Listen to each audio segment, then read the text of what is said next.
Welcome to The Explainer. Today, we're taking a trip back in time to uncover one of the most wild, accidental, and just utterly fascinating musical journeys in history.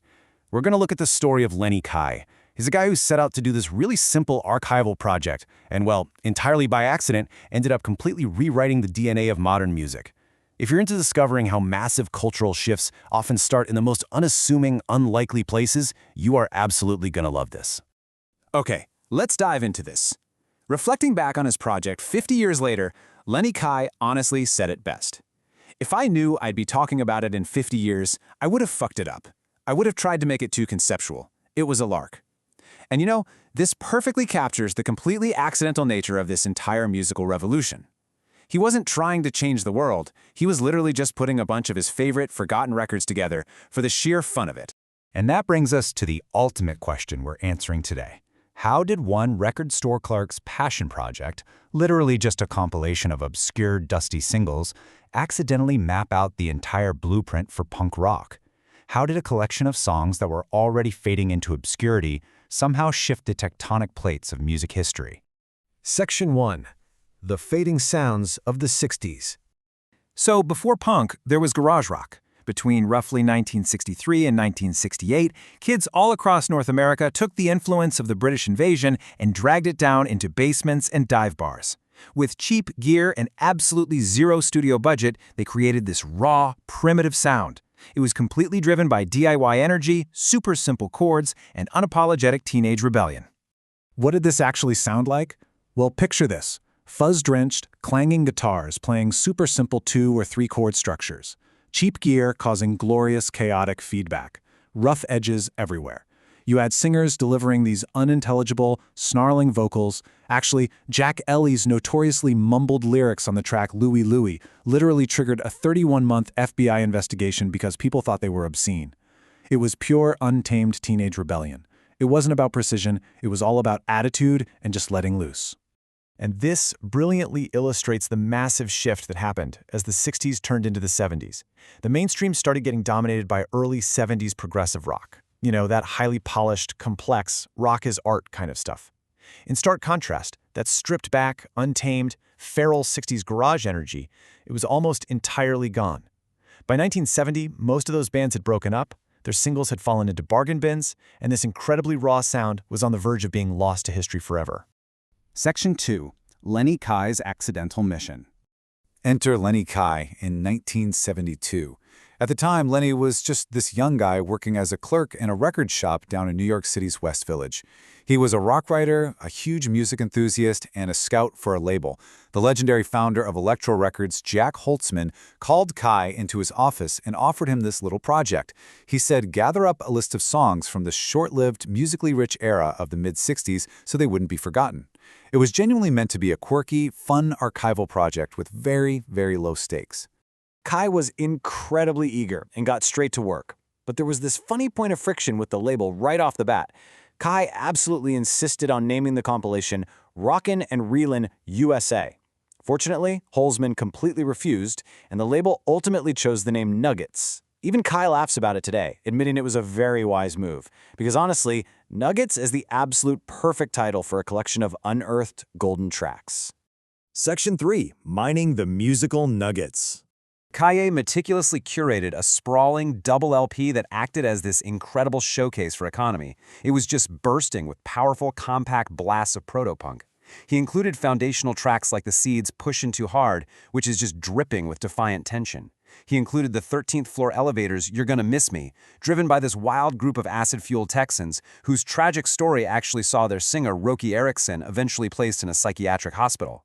He also included the glorious wall of noise that was the Kingsmen's Louie Louie and the perfect 2-minute surf pop slab of the Castaways' Liar Liar. What Kaye was doing here was capturing an evolutionary blur. He described it as a transitional moment in time when rock was moving away from punchy singles and heading toward that rock as art progressivism. He just loved that blurry area where bands hadn't entirely figured out what they were doing yet, but they played with such incredible heart. It was, as Kaye called it, evolution observed, a pure snapshot of raw teenage defiance. Section 4. Coining the term punk. Now, what's really interesting about this slide is that hidden right there in Kaye's liner notes is an amazing piece of history. Inside the gatefold, when introducing the opening track on side 2 by a band called The Shadows of Night, Kaye wrote that they were a classic garage punk rock band. Right there, in 1972, this is widely considered one of the very first, if not the very first, written uses of the term punk rock to describe a musical genre. He literally gave a name to the attitude that was about to take over the world. But despite this sheer brilliance, when Nuggets was originally released in October 1972, it made almost zero impact. The heartbreaking reality is that it was a total commercial flop.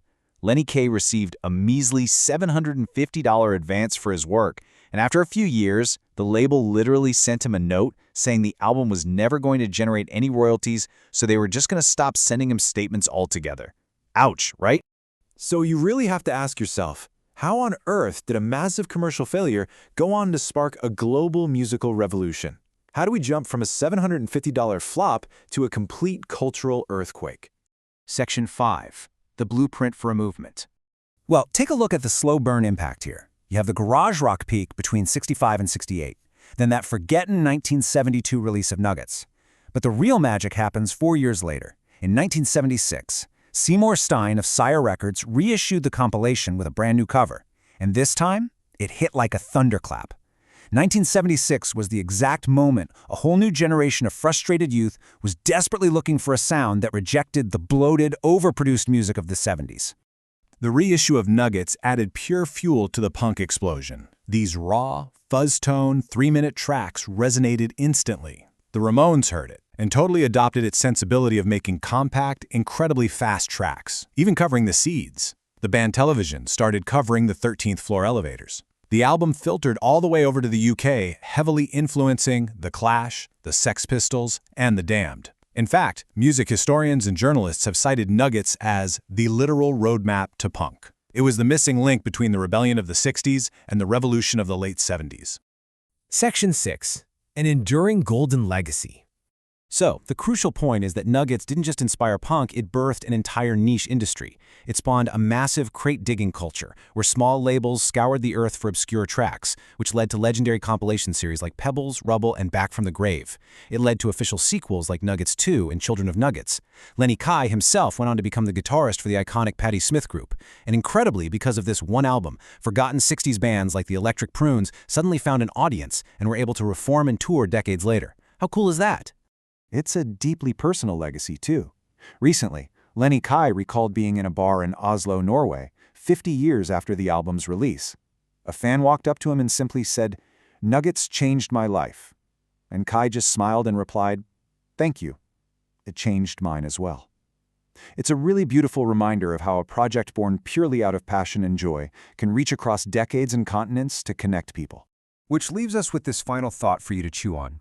If a handful of forgotten, dusty 45s pulled from a bargain bin in 1972 contained the DNA for a massive global revolution, what forgotten art, collecting dust in the bargain bins of today, might just be the blueprint for the next generation's revolution? Keep digging. Thanks for joining us on this explainer. We'll see you next time.